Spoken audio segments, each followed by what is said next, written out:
Ça va? Bon, on va le président l'appelle.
Depuis l'année dernière,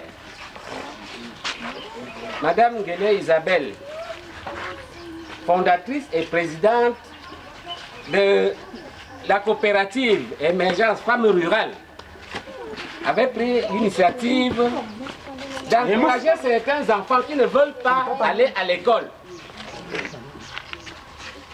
L'année dernière, ici, moi-même, j'avais distribué les cahiers. Elle avait envoyé de l'argent, on a donné les cahiers. Cette fois-ci, elle-même étant au pays, a tenu à rehausser encore cette cérémonie. Et il n'y a pas de ségrégation, hein. C'est les enfants déplacés internes qu'on veut encourager. Lorsqu'on donne les kits, il est hors de question que vous preniez un kit ici, après vous partez à l'école ailleurs. C'est pour fréquenter ici. Les parents me suivent. Nous voulons encourager ce genre d'enfants. Au lieu d'aller en mariage précocement, il faudrait que les autres fassent comme elle. Elle est là à l'école chaque jour. Madame la présidente fondatrice de l'Émergence Femmes Rurales, une fois de plus, soyez la bienvenue chez nous, Ngamboula. Je crois que le président de l'APE a un mot à votre endroit. Chers mamans, chers parents, bonsoir. Je voudrais dorénavant remercier madame de son geste qu'elle fait à l'école publique primaire de Ngamboula. Ce soir, nous sommes ravis de voir ces pareils trucs, ça va nous encourager, ça va vraiment nous alléger la tâche. Depuis l'année dernière, Madame Nguélé Isabelle, fondatrice et présidente de la coopérative Émergence Femmes Rurales, avait pris l'initiative d'encourager certains enfants qui ne veulent pas aller à l'école. L'année dernière, ici, moi-même, j'avais distribué les cahiers. Elle avait envoyé de l'argent, on a donné les cahiers. Cette fois-ci, elle-même étant au pays, a tenu à rehausser encore cette cérémonie sur le paiement des fournitures de nos enfants. Et les enfants vont commencer les classes lundi dans de très bonnes conditions. Nous vous remercions grandement de ce geste généreux que vous avez apporté à l'école publique primaire de Ngambula. J'ai causé avec quelques enfants. Ils m'ont expliqué les raisons pour lesquelles ils n'allaient pas à l'école. Nous avons donc décidé de pallier à ce manque en donnant un petit coup de main. C'est vraiment un tout petit coup de main pour permettre à ces enfants de retrouver le chemin de l'école. C'est vrai qu'être déplacé, ce n'est pas facile. Parce que quand on quitte son village, pour des raisons que nous connaissons tous, pour aller chercher la chaleur dans un autre village, chez nos autres frères, c'est pas évident de se réorganiser pour reprendre les rails de la vie quotidienne qu'on avait là où on habitait dans son village. Et vraiment, moi j'apprécie beaucoup parce que je vois vraiment comment les gens vivent bien ensemble. D'abord on cause en Baya, d'abord on cause Foufoudé. Tout le monde parle Baya, tout le monde parle Foufoudé. C'est formidable. Et c'est ça, moi je dis, nous sommes tous des enfants d'un même père. Et c'est par rapport à ça aussi que j'ai cet élan de cœur parce que j'estime que tous les enfants sont nos enfants. Toutes les mamans, je pense que toutes les mamans raisonnent comme moi. Les enfants, tous les enfants, c'est les enfants des mamans et des papas. Et c'est une des choses qui m'a aussi boosté et poussé à réaliser ceci. J'espère que nous pourrons faire beaucoup mieux. Comme disait tout à l'heure monsieur le directeur, il n'y a pas de discrimination. Il s'agit d'encourager d'abord en priorité les enfants déplacés. Nous n'avons pas eu d'informations par rapport à d'autres enfants qui avaient un souci ou une lacune pour se rendre à l'école. Mais s'il y a des cas comme ça, je pense que vous pouvez vous rapprocher de monsieur le directeur. Donc nous avons composé un kit avec des fournitures scolaires comprenant des cahiers, règles, couleurs, en fait tout ce qu'il faut pour pouvoir suivre les cours dans un cycle primaire selon la classe de chaque individu. Il y a des livres que nous avons, des livres de lecture que nous avons mis à disposition de monsieur le directeur pour que les enfants, tous les enfants alors du village qui n'ont pas encore de livre de lecture puissent venir lire des textes de lecture de leur classe, la classe de chacun, selon la section de chaque enfant. Donc, ces livres de lecture sont à la disposition de tous les enfants du village. Et nous espérons que Dieu nous aidera à acheter davantage de livres et à réaliser une bibliothèque pour tout le village, pour l'accès à la lecture. Voilà. Parce que c'est important quand même d'apprendre à lire, de savoir lire. Parce que quelqu'un peut vous donner une lettre qui va même vous condamner. Vous prenez, vous partez aussi donner à celui qui va vous arrêter pour vous enfermer. Alors, quand les enfants apprennent à lire, on ne peut pas leur donner des choses qui peuvent aller les détruire. Ils vont lire, ils sauront ce qui est marqué sur tous les documents ou les papiers qu'un étranger, un individu quelconque peut venir leur donner même pour essayer de les détourner ou pour les détruire ou pour je ne sais pas quoi. Donc la lecture est importante.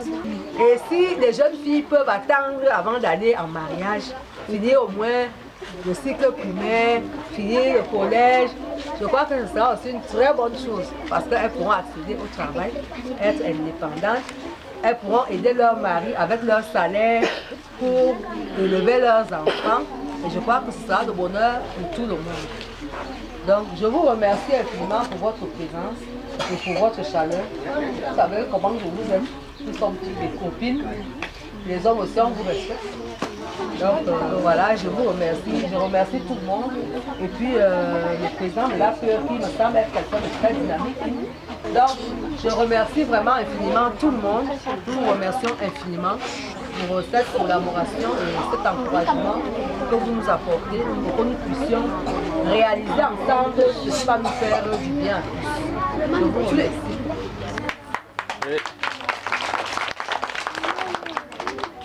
On commence avec Salut l'amour.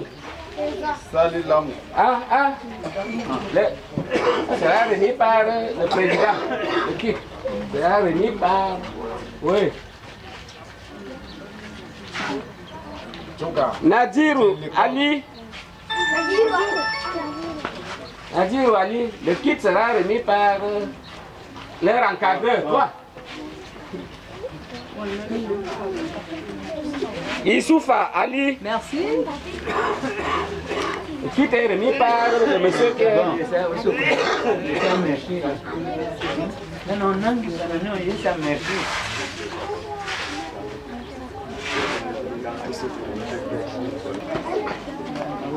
Daouda Abo.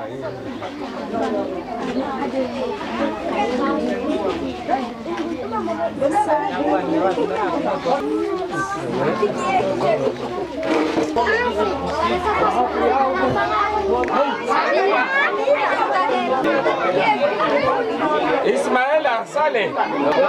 Umaru Aladi.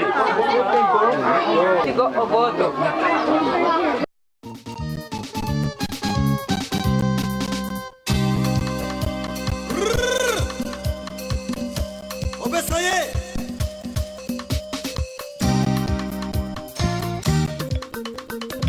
Le Patengue international, toujours accord.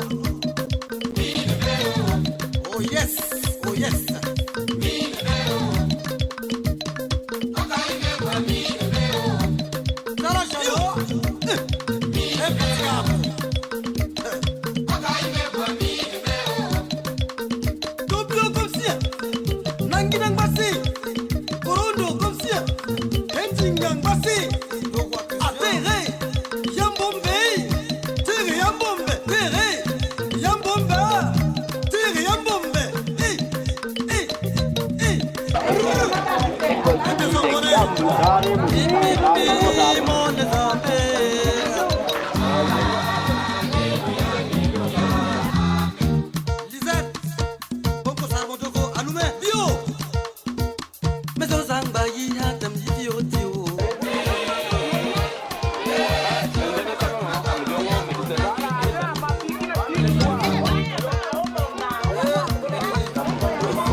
Toujours et encore. Ne poussez jamais la philo qui vous a aidé à traverser le fleuve avec le talent. Yo, allez.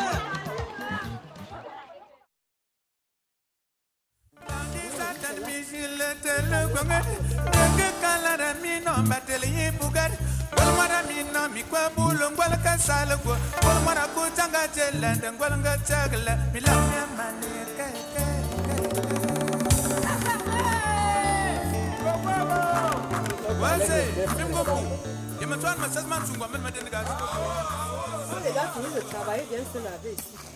Tu vois, l'eau est assez limpide, c'est cool.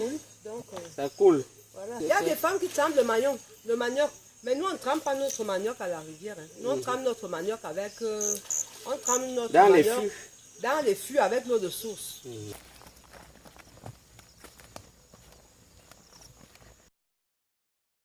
Alors, ici, c'est la plantation. C'est là où nous sommes en train de mettre le maïs.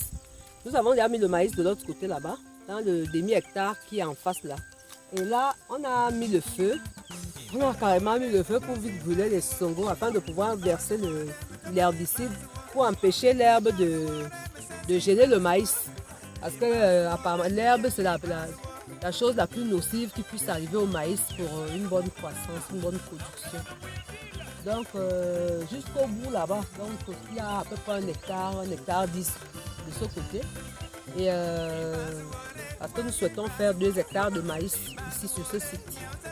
Et on a encore ce petit bout-là à défricher.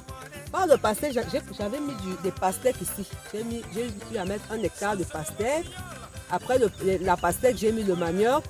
Et là maintenant, nous mettons le maïs pour que la terre s'enrichisse un peu plus avant de remettre du manioc.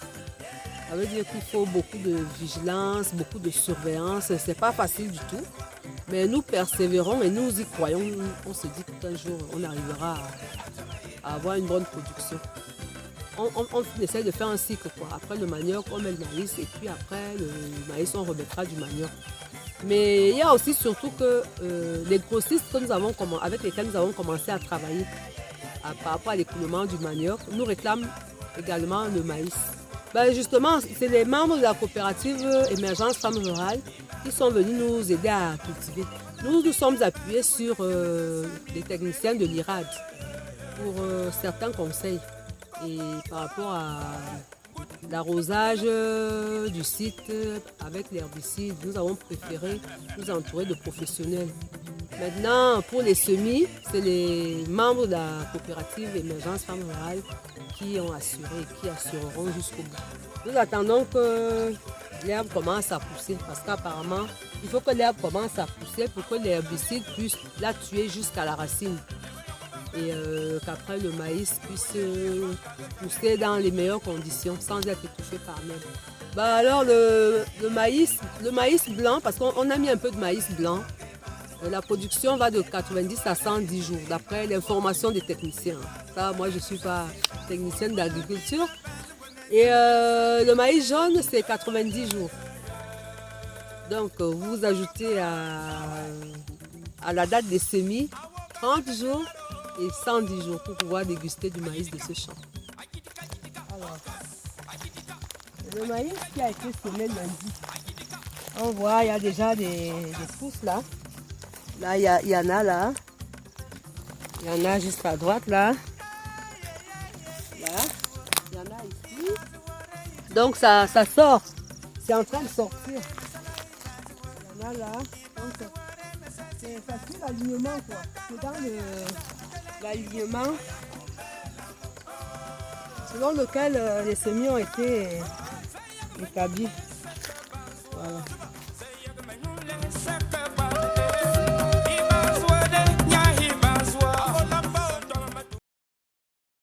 Après, nous sommes allés à Longtimé, là où nous avons cultivé le cacao, le plantain, le macabo. Nous avons plutôt une petite réunion avec des personnes qui sont censées s'occuper de l'entretien du champ et qui vont reprendre les travaux.